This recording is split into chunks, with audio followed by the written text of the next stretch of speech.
राम जी के मंदिर में जाएंगे तो राम जी का श्रृंगार केवल पंडित जी करेंगे,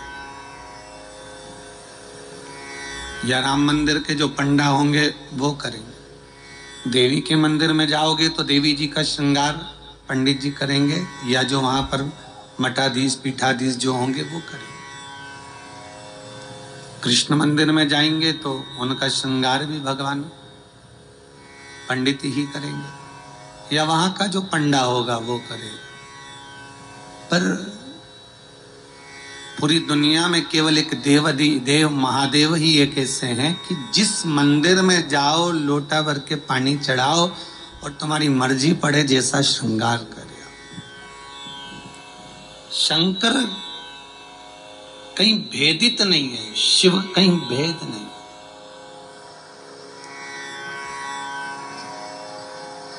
और बड़ी एकाग्रता, बड़ा चिंतन, बड़ा मनन शिव का।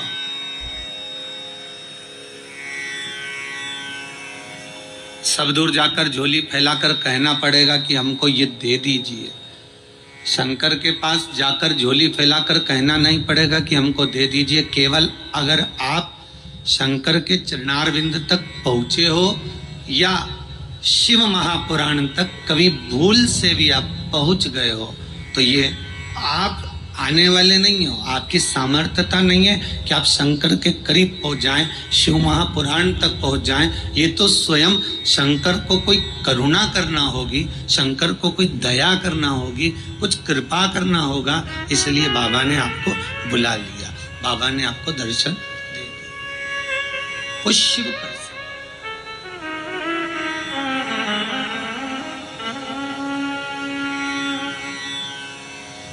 शंकर के दरवाजे पर जाकर अब कुछ मांगना भी मत, वो तो खुद दे देगा।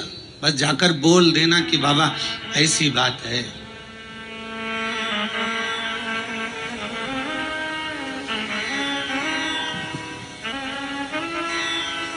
कल इंदौर से एक भैया आए थे, उन्होंने माइक लेकर बोला था, ध्यान होगा कि उन्होंने माइक लेकर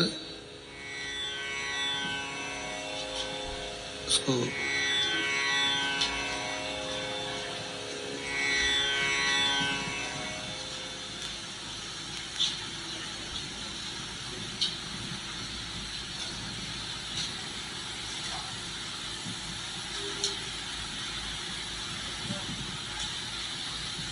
माइक लेकर बोला था कि भाई बाबा छोटा सा बालक है, आईसीयू में पड़ा हुआ था, पर भगवान शिव की करुणा ऐसी हुई, उसने कोई उपाय ऐसा कर लिया कि बालक आईसीयू से भी हट गया और यहां वो लेकर भी आ गए। आपकी उपासना, आपका भजन, आपका कीर्तन, आपका नाम जाप, आपका स्मरण कभी खाली नहीं जाता, कभी नहीं। तो भक्ति के एक पन्ने पर लिखा हुआ है,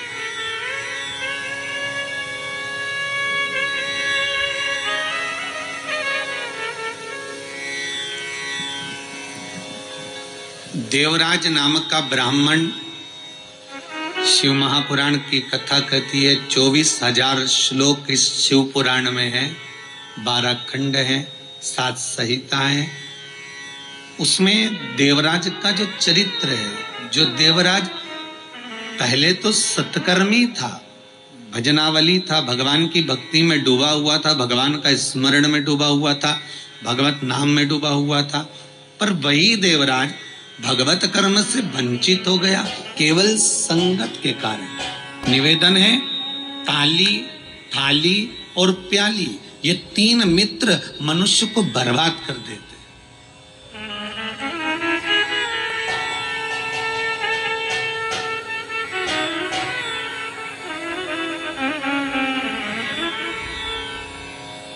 एक प्रशंसा करने वालों से दूर रहना, बहुत जल्दी बर्बाद करेंगे ये हमारे।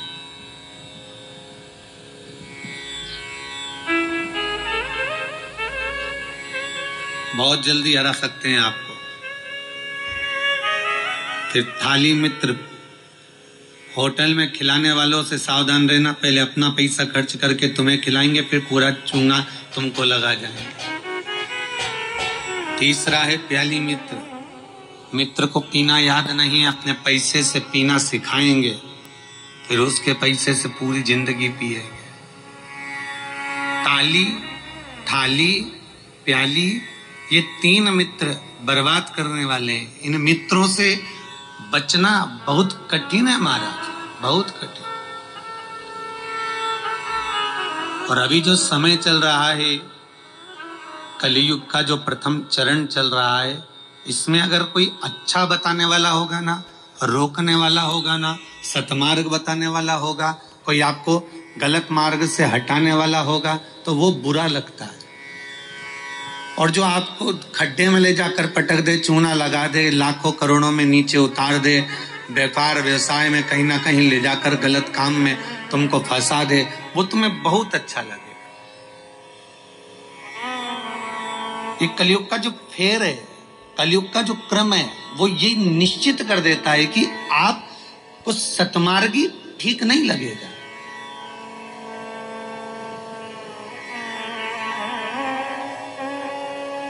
इस व्यासपीठ से कितने उपाय बताए जाते हैं, हर चीज का उपाय है और लोग कर भी रहे हैं और फायदा भी है, पर उस उपाय को कई लोग ऐसे हैं कि करते ही नहीं है। फिर किसी ज्योतिषाचार्य के पास पहुंचे, फिर किसी कहीं जाकर पूछ लिया, कहीं बाबा जोगी आ रहे होंगे उनके पास पहुंच गए, किसी का सिर घूम रहा होगा, माँ गेहूं दाना लेके पहुंच गए, कहीं नारियल लेके पहुंच गए, फिर उनसे जाकर पूछेंगे, बताओ माताजी, बताओ पिताजी, हमको ये हो गया, हमको वो हो गया, और माताजी पिताजी बस तुमसे धन लूट सकते हैं। बताएं क्या? जो शिव है नजदीक में, जो शंकर है करीब में, जो शिव विराजमान है तुम्हारे भीतर, स्वयं जिसकी आराधना राम कर रहे हैं, जिसकी आराधना कृष्ण कर रहे हैं, जिसकी आराधना देवी कर रही है, दत्त कर रहे हैं, और सारे मंडल, नवग्रह, 16 मातृका, पंचलोकपाल, जितने भी देव हैं, 33 कोटि देवता जिसकी आराधना कर रहे हैं, वो शंकर की आराधना करने में अपना क्या जाता है?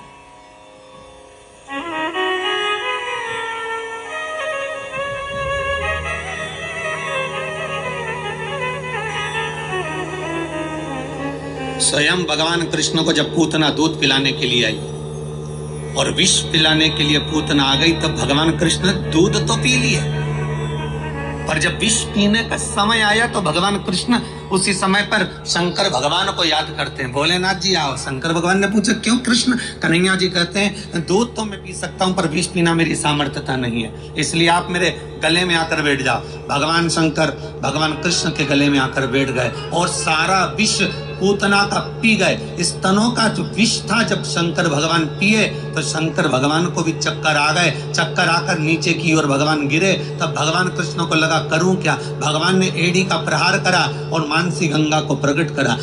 गंगा का जल शंकर भगवान पर चढ़ाया, तब जाकर भगवान शिव के चक्कर मिटे। इसलिए आज भी उस मंदिर का नाम चकलेश्वर महादेव है।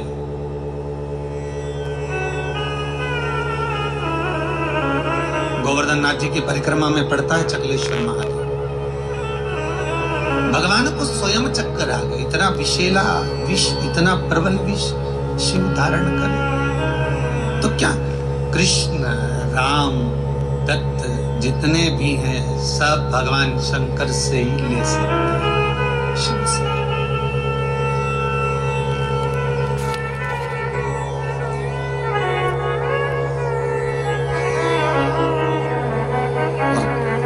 कभी खजाना कम ना होता उसके दरवाजे का, वो लुटाता रहता है। अंबारियों में लुटाया उसने।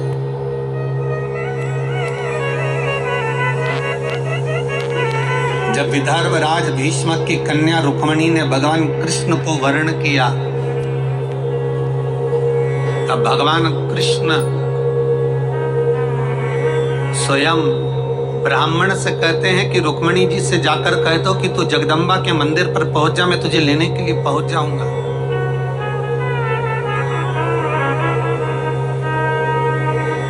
क्योंकि भगवान कृष्ण जानते हैं एक शंकर का मंदिर और एक देवी का मंदिर, ये दो मंदिर के दरवाजे कभी बंद नहीं होते। माँ है, माँ अगर रात को भी सो रही है और बच्चे की आहट सुनाई दे जाए तो माँ जाग जाती है। माता का दरबार, माता का मंदिर कभी बंद नहीं होता। हाँ, माता जी का श्रृंगार वगैरह थोड़ा बहुत करना हो तो भले थोड़ी देर बंद कर दे, पर माता का मंदिर बंद नहीं होता। कभी जाना वैष्णो देवी, रात भर दर्शन चलते हैं। कभी जाना देवास की टेकरी, रात भर दर्शन चलते हैं। कभी जाना मैयर, कभी बिजासन। तुम जितने देवी के मंदिर में जाओगे, चाहे मनसा जाओ, कामाख्या जाओ, चाहे चिंतपूर्णी, नैना, ज्वाला, सारे मंदिरों में रात भर दर्शन होते हैं। क्यों? क्योंकि माँ अपने बच्चों को जागता हुआ देखती है तो माँ सो नहीं सकती। एक जगदम्बा और एक शंकर। शंकर का मंदिर भी कभी बंद, हाँ ये चोरों से बचाने के लिए भले मंदिर में ताला लगा दिया जाए, पर शिव का मंदिर भी बंद नहीं होता। तो शंकर का मंदिर क्यों नहीं बंद होता? तो शंकर भगवान की कथा कहती है क्योंकि शंकर शमशान में निवास करते हैं। शमशान का गेट काहे को बंद करेंगे? माँ कौन आ रहा? माँ तो कभी भी आ सकती।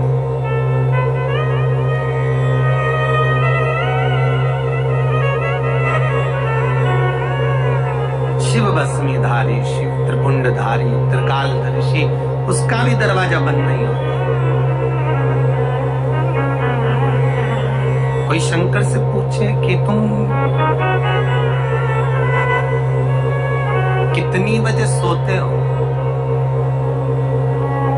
भगवान शंकर से कोई पूछ ले या माता रानी जगदम्बा भवानी से कोई पूछ ले, तुम सोते कब हो? चलो वो भी जाने दो, तुम घर की माँ से पूछ लेना, माँ तो कितनी बजे सोती है? जरा सी बच्चे की आहट आई, जग जाए। भले बच्चा छोटा है तब की भी बात जान दो। बच्चा अगर बड़ा भी हो गया ना, कॉलेज भी पढ़ रहा है, वो बच्ची नौकरी वोकरी भी करने की तैयारी कर रहा हो या नौकरी कर भी रहा हो ना, तो भी माता का हृदय माता का होता है। अगर बच्चे की जरा सी रात्रि को पढ़ने बैठा हुआ है, बैठा भले बड़ा बच्चा है पर रात को अगर पढ़ाई कर रहा है, कितनी बजे बेटा पढ़ने बैठा और कितनी बजे तक पढ़ा, माता को बेटे को बताने की जरूरत नहीं होती। बेटा बताए ना माँ को तो भी माँ जान जाती है कि रात को तो 4 बजे तक पढ़ रहा था, ले मैं चाय बना कर लाई। ये माता की आहट है, ये माता की वात्सल्यता, ये माता की करुणा है।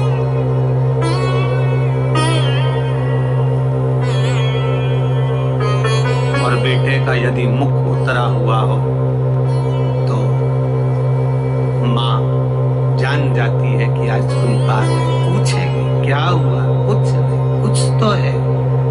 अगर बच्चा उस दिन नहीं बताएगा तो 2 दिन बाद मालूम पड़ जाएगा, पर माता को मालूम पड़ेगा।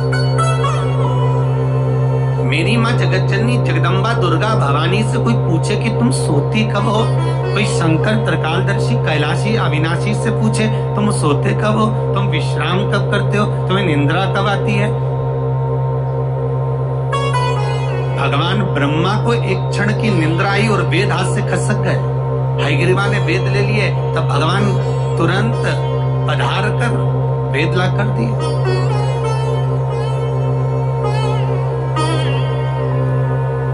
भगवान विष्णु 4 महीने के लिए सोते हैं। देव सोनी एकादशी पे सो गए, अब देव उठनी आएगी ना कार्तिक में, तब बढ़िया चकाचक उठेंगे। दत्त भगवान भी सोते हैं।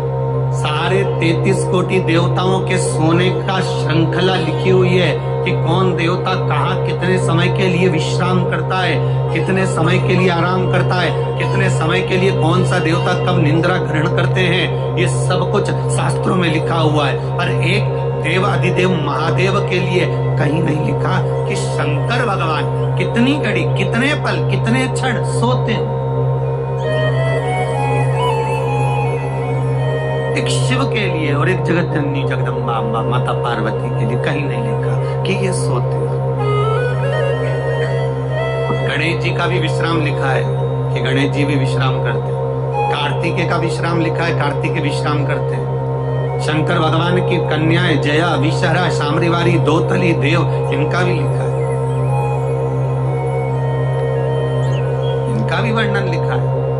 जया, विषहरा, शामरीवारी, दोतली और देव, ये पांचों कन्या शाम को ठीक प्रदोष काल के समय पर विश्राम ले लेती हैं। इसलिए प्रदोष काल के समय, जैसे सूर्य अस्त होने का जब समय आने लगता है, प्रदोष काल जब आने लगता है, तब शंकर जी के ऊपर जो जलाधारी लगी रहती है, जिसमें से बूंद बूंद पानी गिरता है, वो जलाधारी को हटा दिया जाता है।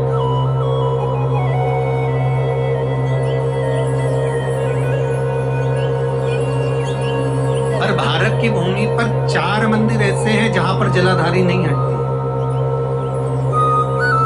जहां पर निरंतर जलाधारी में से जल गया था, निरंतर।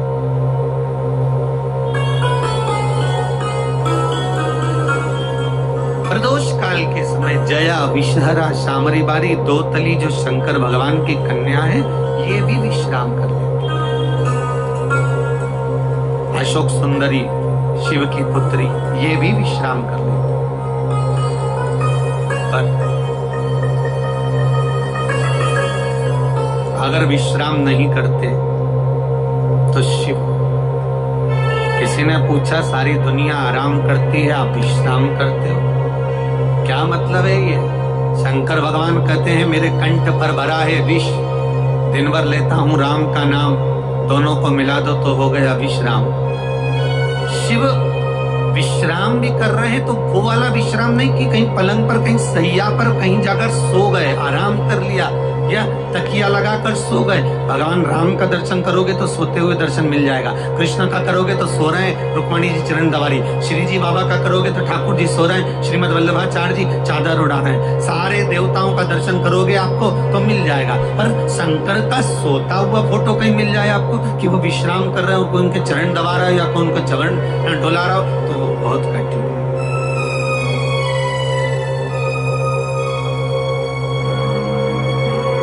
बेटा यदि पुकारे,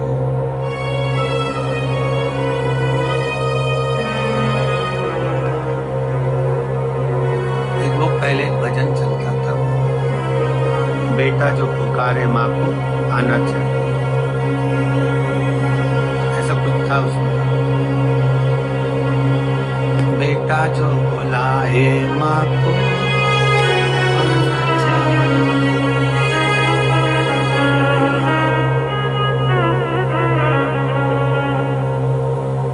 माता के चरणों शीश नवाना चाहिए, बेटा जो बुलाए माँ को आना चाहिए। तो बुलाए, माँ भी जाग रही है अपनी संतान के लिए। अब ये 7 दिन की जो पुरुषोत्तम शिव महापुराण की कथा है, ये जब विराम होगी उसके बाद में शिव शक्ति शिव पुराण प्रारंभ होगी। उसमें सारे माता के एक एक भाव, जगत जननी जगदम्बा ने अपनी बिछोड़ी चूड़ी, विंटर्स में अपने चूड़ी केश फेंक कर भी किस किस का उद्धार कर दिया और किस किस को मार दिया, वो तक का वर्णन है मारा। नवरात्र में अपन सुनेंगे कथा।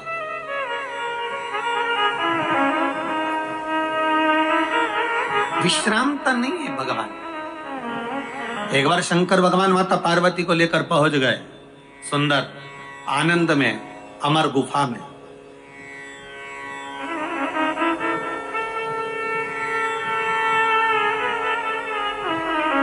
जिस अमर गुफा में शंकर पार्वती जी को अमर कथा सुना है, केवल पार्वती को नहीं, केवल माता पार्वती को अमर कथा नहीं सुनाई है भगवान शंकर ने अमर गुफा में। भगवान के साथ में पार्वती के जितने अवतार हुए, कमला बनी, तारा बनी, धूमा बनी, बगला बनी, मातंगी बनी, मनसा बनी, नैना बनी, चिंतपूर्णी, ब्रह्मचारिणी, कुष्मांडा, कल्याणी, जितने भगवान के अवतार हुए। शंकर जी की शादी कितने बार हुई है? 51 बार। और ये पार्वती के साथ में 52वें नंबर की शादी है।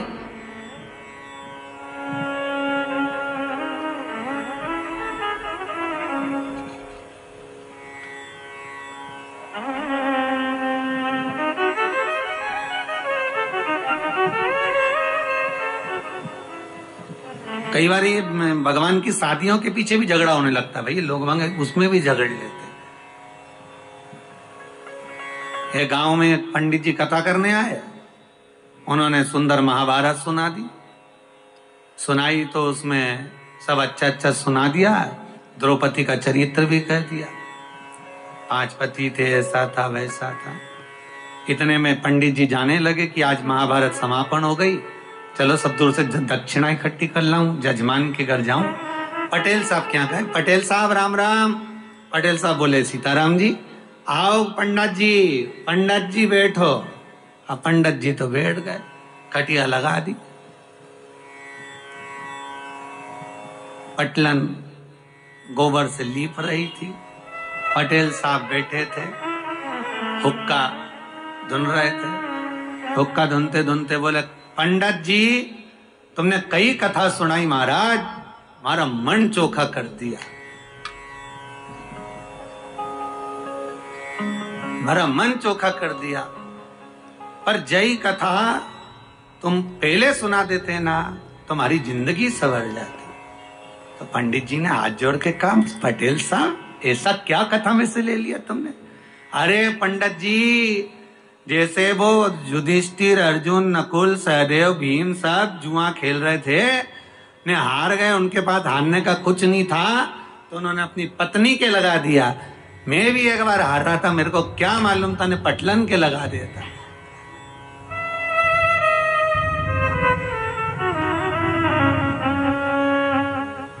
अब तो पटलन गोबर लीपती लीपती उठ के खड़ी हुई, इतना सारा घूंघट करके बोली, पंडित जी सही में इतनी चोखी कथा सुनाई तुमने पंडित जी, जिसका वर्णन नहीं है, पर यही कथा तुम पहले कह देते नहीं, तुम्हारी जिंदगी संवर जाती।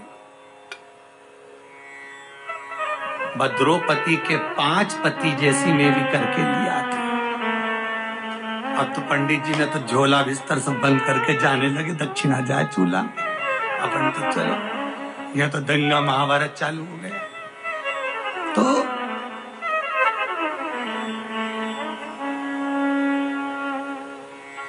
केवल पार्वती को अमर कथा नहीं सुनाई जा रही है, शिव महापुराण की कथा कह रही है, पार्वती अकेली कथा नहीं सुन रही है।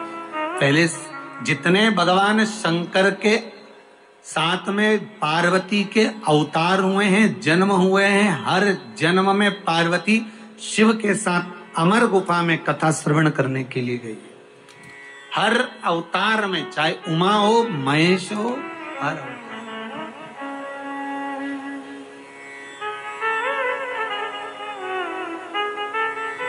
और निवेदन करूं आपसे, जितने लोग ऑनलाइन कथा को श्रवण कर रहे हैं, यूट्यूब फेसबुक पर सुन रहे हैं, उन सभी को निवेदन करूंगा, आप पुरुषोत्तम शिव महापुराण का 4th भाग श्रवण कर रहे हो। ये 4th भाग का पहला दिन है। आप अगर पूरी कथा को श्रवण कर रहे हैं, सावन से सुन रहे हैं, भादो से सुन रहे हैं, जितने भी समय से आप कथा सुन रहे हो, वो आपकी मर्जी है। पर शिव महापुराण की कथा कहती है कि जैसे पार्वती बार बार जन्म ली है और जन्म लेकर अमर गुफा में कथा श्रवण करने के लिए गई है, शिव महापुराण की कथा कहती है जो एक बार एकाग्र चित्त मन से शंकर की कथा को सुनता है, ये इसका एक जन्म नहीं, ना जाने कितने जन्म का पुण्य इसका प्रबल होता है, तब जाकर ये शंकर की कथा को श्रवण कर पाता, तब ये शिव का अनुमोदन कर पाता।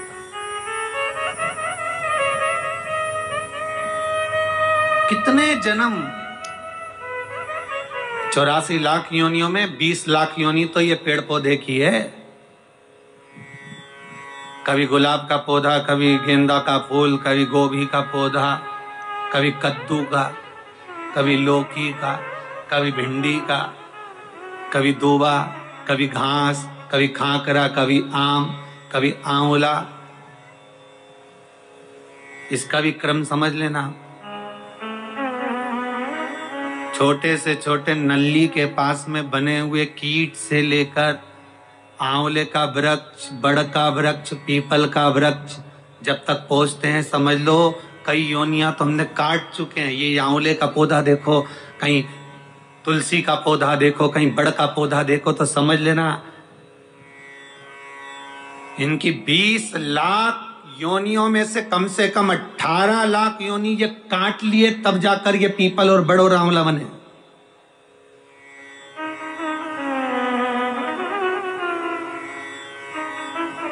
चौरासी लाख योनियों में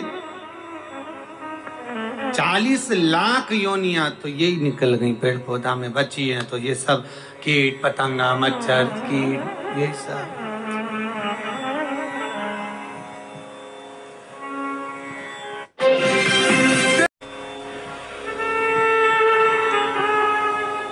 अब एक ये कोरोना महामारी हो गई, ये 84 लाख योनि में नहीं है, ये कहीं अलग से ही आ गई। ये जो जीव जंतु है,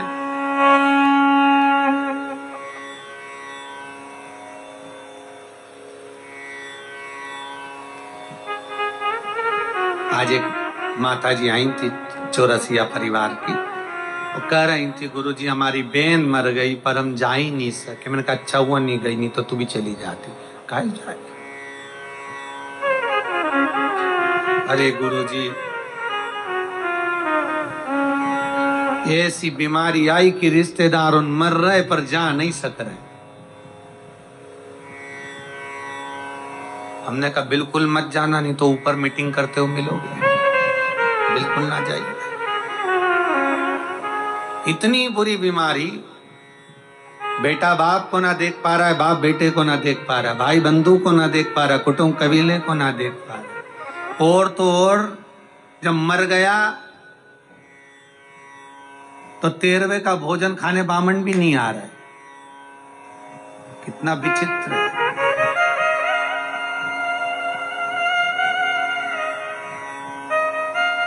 सोचा 12वें का भोजन करा दे, ब्राह्मणों को बुला ले, ब्राह्मणों ने पूछ ले भैया ये बताओ कैसे निपटा, तो के कोरोना, तो के भैया रहने दे तू तो बड़ी विचित्र बीमारी।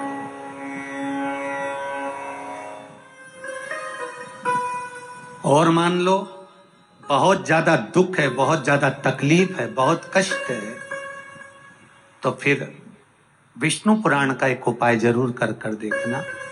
महाराज विष्णु पुराण में स्पष्ट कहा है कि कार्तिक का प्रथम दिन किसी नदी में स्नान कर कर, तालाब में स्नान कर कर, नदी तालाब नहीं हो तो घर में ही स्नान कर कर, घर के दोनों दरवाजे पर, घर के बाहर दोनों दरवाजे पर घी का दिया लगा दें, उसमें एक कमल गट्टा, किराने की दुकान पे मिलता है काला कलर का कमल गट्टा, एक एक डाल दें नाम और गोत्र बोलकर, और शाम के समय पर एक दिया घर की देहली पर प्रतिदिन कार्तिक के महीने में लगा दें।